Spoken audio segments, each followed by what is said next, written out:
Hello everyone, welcome back. In the next video of functional programming, add elements to the end of an array using concat instead of push. Functional programming is all about creating and using non-mutating functions. The last challenge introduced the concat method as a way to combine arrays into new one without mutating the original arrays.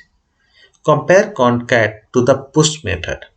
Push add an item to the end of the same array it is called on, which mutates that array. If we are using push, then this array will be changed.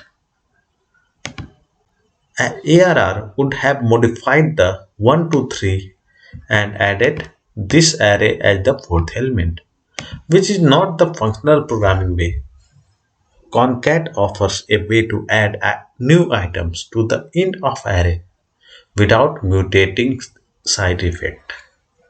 So the task for this challenge, change the non-mutating push function so it uses concat to add new items to the end of original instead of push. The function should return an array.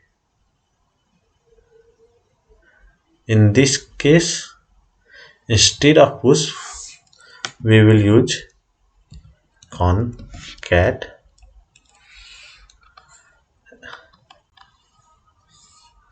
and it will add the new item. Let's run the test and download my solution. And thanks everyone for watching. See you in the next video. Till then, bye bye.